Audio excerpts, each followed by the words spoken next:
Apakah Anda rindu diberkati Tuhan? Apakah Anda ingin menjadi berkat bagi sesama? Mari kita nikmati berkat Tuhan lewat kebenaran firman Tuhan dari seri Renungan Harian Pulang ke Rumah. Selamat menikmati. Judul renungan kita hari ini ialah Pencapaian di hadapan Allah. Mari kita berdoa. Bapa di sorga, kiranya Engkau hadir bersama-sama dengan kami, terangi pikiran kami, agar kami boleh memahami akan kebenaran firman yang siap kami terima dalam nama Yesus. Amin. Ayat inti kita hari ini diambil dari Matius 6 ayat 33. Firman Tuhan berkata, "Tetapi carilah dahulu kerajaan Allah dan kebenarannya." Saudaraku, tidak ada satu dari rasul-rasul dan nabi-nabi yang pernah dinyatakan tanpa dosa.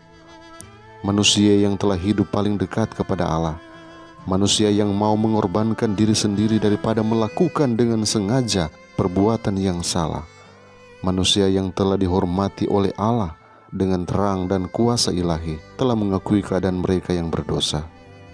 Mereka tidak mempunyai kepercayaan kepada daging, tidak menuntut kebenaran untuk mereka sendiri, tetapi telah percaya sepenuhnya kepada kebenaran Kristus. Demikianlah dengan semua orang yang memandang Kristus. Lebih dekat kita datang kepada Yesus, dan lebih jelas kita melihat kesucian tabiatnya. Lebih jelas pula kita akan melihat kebobrokan dosa, dan makin berkuranglah kita untuk meninggikan diri sendiri. Akan ada pencapaian yang terus-menerus akan jiwa di hadapan Allah. Suatu pengakuan yang terus-menerus, sungguh-sungguh dan menyayat hati akan dosa dan merendahkan hati di hadapannya. Pada setiap langkah maju dalam pengalaman Kristen, pertobatan kita akan mendalam.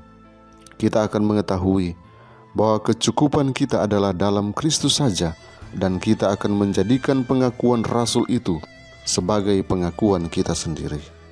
Sebab itu aku tahu bahwa di dalam aku, yaitu di dalam aku sebagai manusia, tidak ada sesuatu yang baik.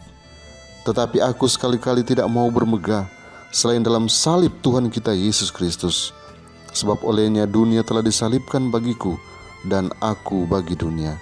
Roma 7 ayat 18 dan Galatia 6 ayat 14. Biarlah malaikat-malaikat yang suci menulis sejarah pergumulan dan pertentangan yang suci dari umat Allah. Biarlah mereka mencatat doa dan air mata mereka. Tetapi biarlah Allah jangan dihinakan oleh pernyataan dari bibir manusia. Saya tidak berdosa, saya suci. Bibir yang disucikan tidak pernah akan mengeluarkan perkataan sombong seperti itu. Biarlah masing-masing yang merasa cenderung untuk menjadikan pernyataan yang tinggi dari kesucian melihat ke dalam cermin hukum Allah, sementara mereka melihat tuntutan-tuntutannya yang jauh menjangkau dan mengerti pekerjaannya sebagai ketajaman pikiran dan isi hati, mereka tidak akan membanggakan hal tidak berdosa. Jika kita, kata Yohanes, tidak memisahkan dirinya dari saudara-saudaranya, berkata bahwa kita tidak berdosa, maka kita menipu diri kita sendiri dan kebenaran tidak ada dalam diri kita. Jika kita berkata bahwa kita tidak berbuat dosa, maka kita membuat Dia menjadi pendusta dan firman-Nya tidak ada dalam kita. 1 Yohanes 1 ayat 10. Jika kita tinggal dalam Kristus dan kasih Allah tinggal dalam hati, perasaan kita, pikiran kita, perbuatan kita akan selaras dengan kemauan Allah. Hati yang disucikan adalah sesuai dengan ajaran hukum Allah. Kiranya Tuhan memberkati kita hari ini. Mari kita berdoa.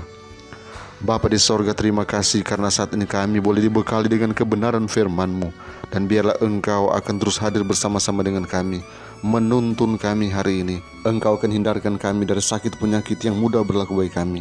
Engkau akan hindarkan kami dari mara bahaya, bahkan penyakit sampar yang melanda dunia ini. Engkau akan pagari kami dengan kuasa-Mu, sehingga kami tetap berjalan bersama-sama dengan Engkau sampai kami boleh tiba di tanah Kanaan surgawi.